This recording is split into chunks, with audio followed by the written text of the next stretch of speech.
Hello guys and welcome to part 1 of 2 of the BFDIA ranking. Now that the season is finally over, I figured that I'll do a ranking video right now. I hope you enjoyed this ranking, and if you like it, like and subscribe. Okay, let's get this over with. Funding for Greenland 2 is go fight a guy. Nothing! Originally, I thought that the entire season would be too hard for me to review. Well, guess what? I did it. Out of all 5 seasons of Battle for Greenland, There's a 6th one now.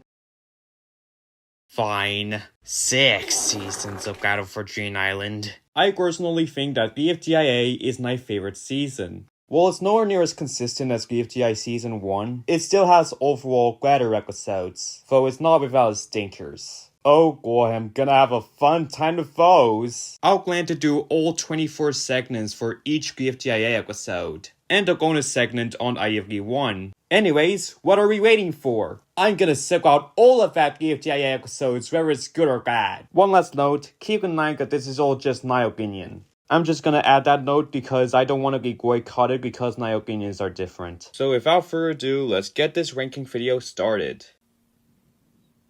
Well... Oh, silly me, I never forgotten about this episode. Nigga, I taught some bad things about this episode. That never happened. You know, I'll just give this episode another shot. Now let's get this started for reals this time. Disappointment in the game of life! Catch these hands. What can I say about you? Obviously, there's a lot of modern jokes that don't fit in with the time period at all. But to be fair, it begins with the 14th anniversary thing, which meant that he forgot that it took place in 2014. I will admit that the idea for the challenge is really good. Obviously, it could have been done better with better writing, but it's still an interesting idea. It also introduces a brand new freaky location called Hell, where all the characters look super cursed. There are at least some fun moments here and there. And I did like one scene where Tennis School shoots a laser at the moon. And that's it for everything I liked about it. This episode sucks. Like, generally, what is the point of showing Bungle in the episode when there's no point of doing that? I swear, whenever I watched this episode, I felt like I was sleepwalking throughout the whole thing. Even though this episode has a 30-minute runtime, and not the longest episode of the show, I always felt like I had the urge to fall asleep watching it. And especially when this episode has a no glitches reference. You know what, I don't give a shit about this episode anymore. Though I am so glad that you liked the dance scene. Though I certainly didn't. Never watching this episode again. Only watch this episode if you love nostalgia. Either way, I'm not touching this episode again. Fortunately, it doesn't get worse from here. I'm the spy. What? Well, the time is near. It's finally time for me to talk about BFDIA 7 in Twitter Alert.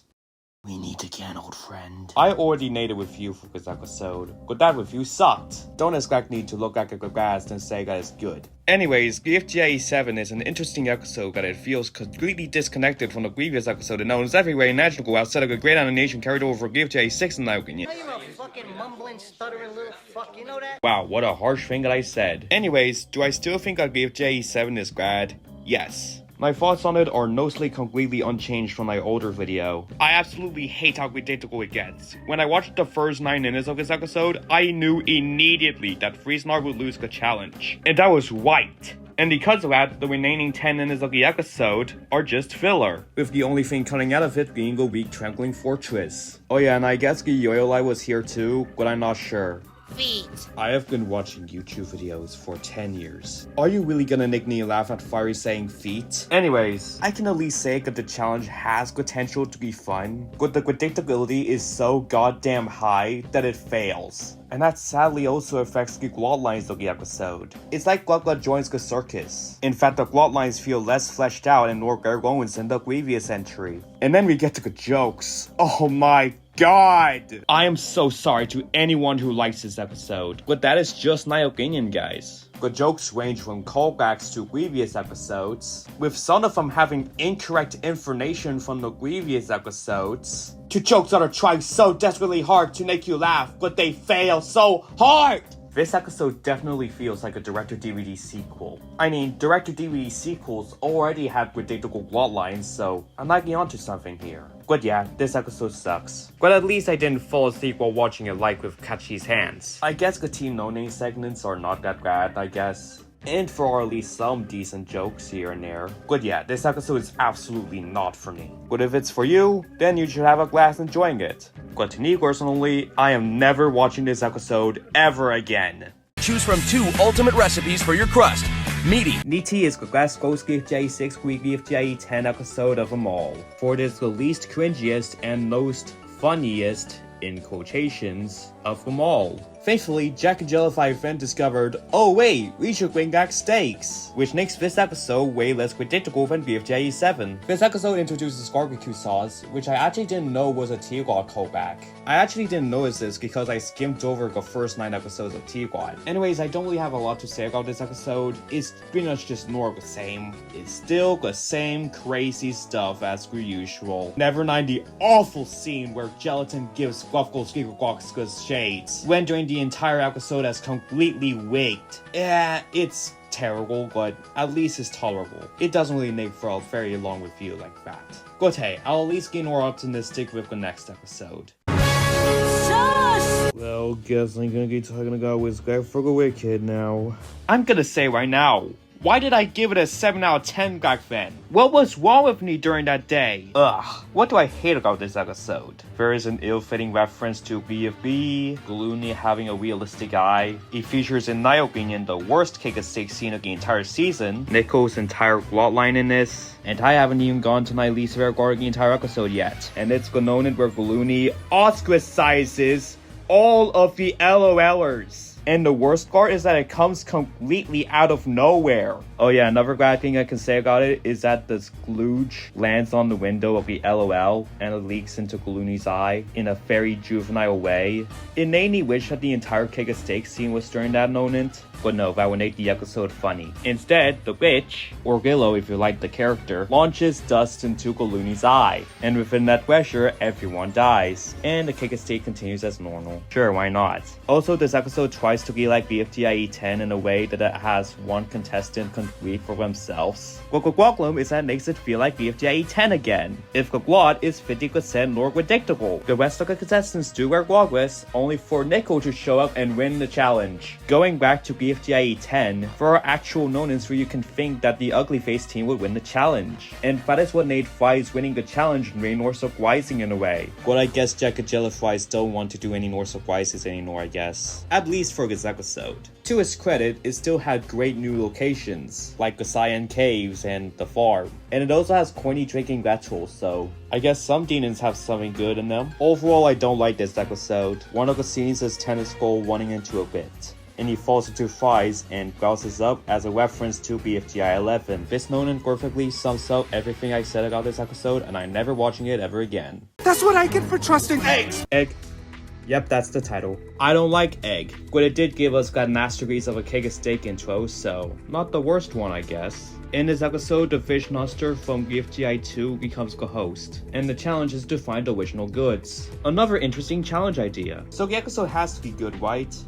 It isn't. As you would expect, Leafy's in it, but honestly I think she's annoying in this one, because she tries so desperately hard to be quirky. Anyways, I think the episode has some decent jokes, and I enjoyed the Fish Monster as the host of the episode, but there are also some frustrating moments here. Like in the first 5 seconds where the handguard recovery center gets pulled by a freeze. Wait, are you telling me they have the strength to carry this? Didn't they already point out that in BFDIA 5E that they can't pick it up because it was stuck in glue? But Ruby had the glue thinner! Well yeah, but that was revealed after they were literally pushing it. Anyways, yeah, this episode kinda sucks. Though I do like a gag where Grin goes to a mall that looks like a cardboard box, only for the place to be fully populated with an actual interior. Yeah, this is the funniest joke of the episode by far. Overall, this episode is glad, but at least it's nowhere near as frustrating as all the other glad episodes that came before. Well, look where we are now. We are now at the very beginning of this entire season. The first episode to be exact.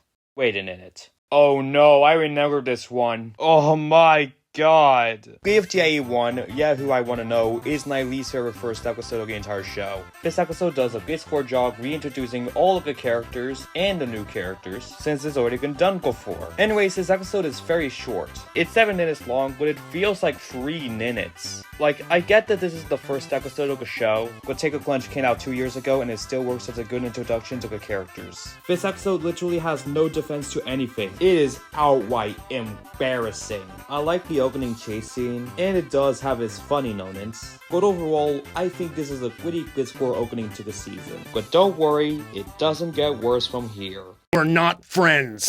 He's so funny. No way, I get to talk about the episode that features Coiney's left arm? My favorite character in the entire series? Well, that's obviously one of my favorite things about this episode, despite the fact that this episode sucks. I'm not saying that BFDIA 21 We're Not Friends is a terrible episode by any means. It's just that this episode doesn't have the saws like other episodes of the season that we'll get to later. This episode is actually a successor to Well Look Who It Is. However, unlike Well Look Who It Is, it's actually funny. The plotlines are a massive improvement, because the plotlines actually have purpose. Though I don't like any of the self-aware jokes here, but to be fair, the jokes are way less annoying than anything from BFDIA 13. Actually, BFDIA 21 actually ends a similar way to BFDIA 13, sorta like a role reversal in a way. And I also liked how they bring back the BFDIA 5B location, even if it's just for one single scene. I'd say that this episode is overall a 4 out of 10, rather than a 3 out of 10. Anyways, I don't really have much to say about BFDIA 21 going forward, so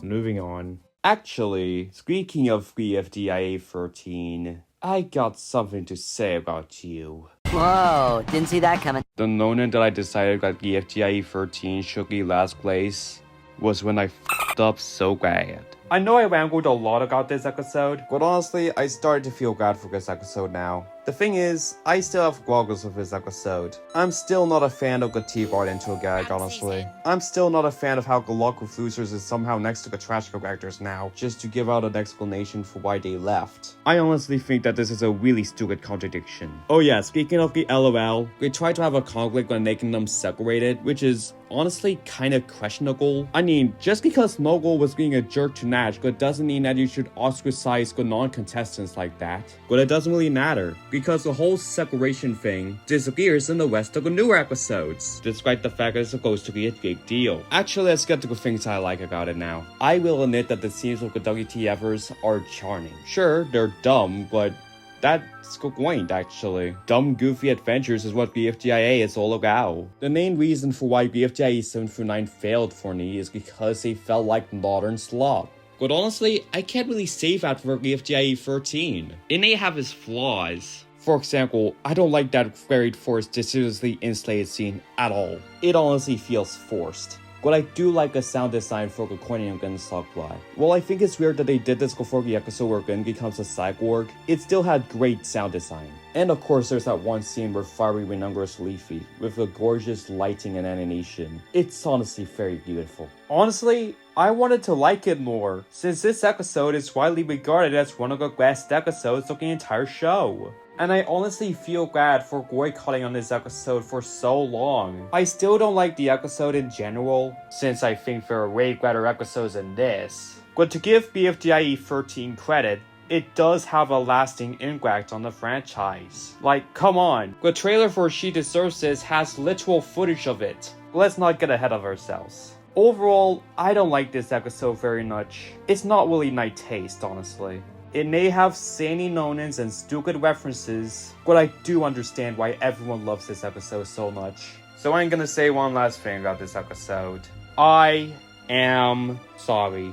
I still don't like you though, but you know what? At least you're better than some of the worst episodes here. And I'm sorry for calling you racist. Good day, sir. I'm Michael Factory. While I previously reviewed episodes 1 through 3, I unfortunately left out BFDIA 4 Siki Googie Duke. But honestly, I think there's one clip that perfectly shows my thoughts on BFDIA 4. He's so ugly! I love him! What I'm saying is that this episode feels like a fugly monster. It definitely has the vibe of a fever dream. It's weird, there's foreignness, Teardrop shoots a laser randomly, Teardrop having the nose likes and the nose dislikes. There's a lot of deaths in this episode. It only has one musical track throughout the episode. Trust me, this episode is super weird. And yet I still have a massive soft spot for this episode. One interesting thing about this episode is that in the regular BFDIA intro, Gwen doesn't have the Angie angry eyebrows. But in the Battle for Nothing intro, Ben does have the angry eyebrows. Wolski really did get angry at nothing. Though to be fair, it has the first appearance of Golf Gold's underground factory, so I guess that's something. I mean, it's hard to hate on an episode where Book lands on dream sauce, and the idea of the frozen people being unfrozen from the sun is an inspired idea. This episode overall has the Adam Sandler style writing. It's probably the most bizarre episode of the first 4 episodes, honestly. But you know what? I think the bizarre writing gives it a so bad it's good kind of vibe. Like when Tennis School dies, they were like, we don't care. And that's pretty much all I can say about this weird as hell episode. Needless to say, it could have gone a lot worse. Actually, I have one last thing to say about this episode. You don't need immunity. Everyone loves you. Everyone loves you. Please remember this clip for later. Trust me. And now we're finally at an episode that is just okay in my opinion. Despite being the second gore of a very mediocre duology, I think Launch Party is definitely better than Egg, with a lot of the heavy lifting coming from the opening scene, showing us a reunion between Leafy and Ice Cube. It also helps that Leafy is better written here, at least in comparison to Egg. Okay, I'm done talking about the opening scene. Obviously, we get to see the challenge get continued here, because I mean, it's the second part after all, and it heavily emphasizes the disputing part. Another good thing about this episode is the jokes. There isn't as much jokes as the rest of the other episodes that we'll get to later, but it's nice that they put some of them here. I like the moment where Needle gets stuck, that's funny. Though the problem that I have with this episode is that it's just not really that interesting in my eyes. Yes, there are some fun moments here and there, but there are few and far between. So overall, I think this episode is okay. It's inoffensive, it's silly, it's not racist, it's all just a fine enough episode with some great moments here and there.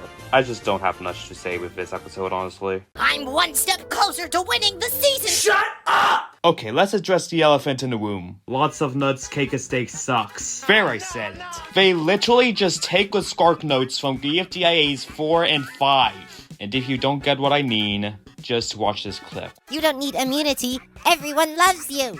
Everyone loves you. You don't need immunity. Everyone loves you. Everyone loves you. Oh, come on, Jack and Jelly Fries. And much like in BFDIA 5, Gwen is going to be chosen to lose a bodyguard.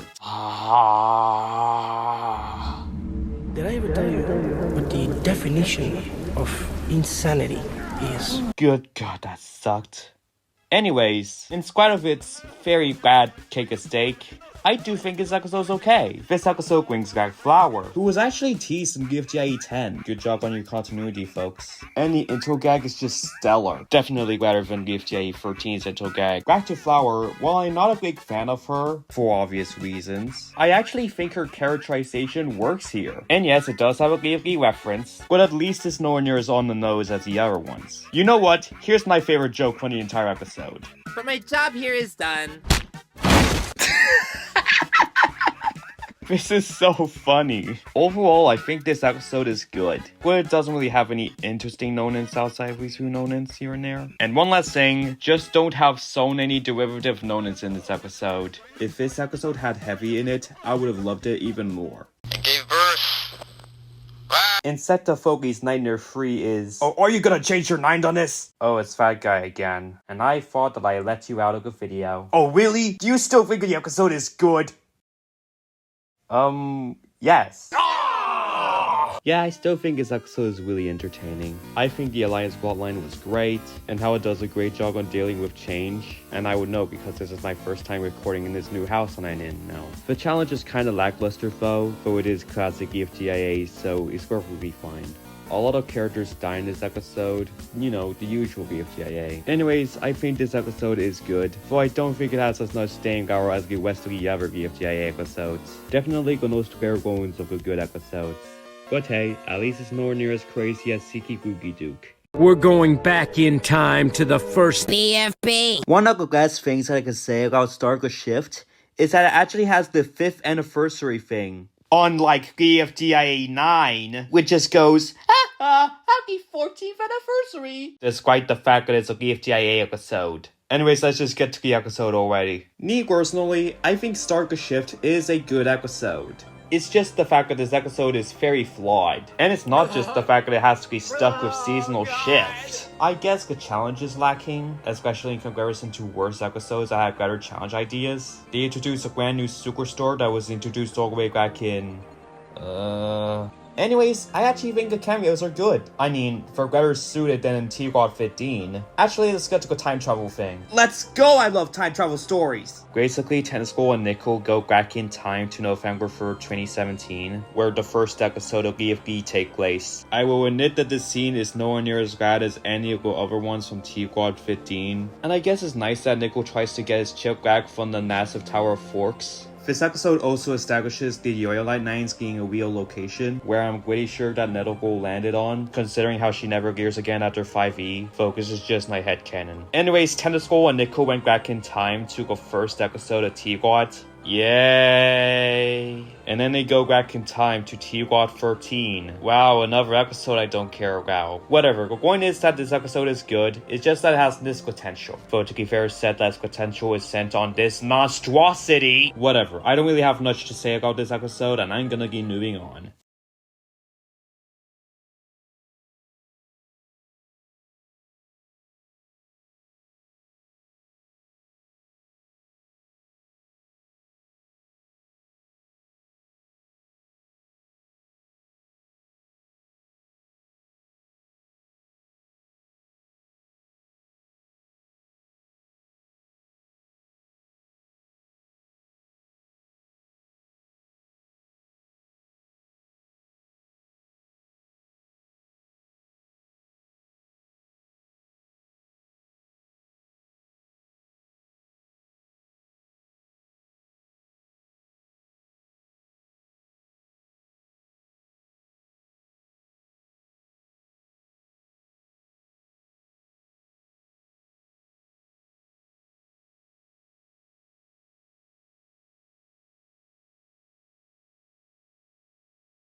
And that's it for part 1 of the BFDIA ranking. In the next part, I'll talk about IFE and the next 12 episodes of BFDIA. Have a lovely day!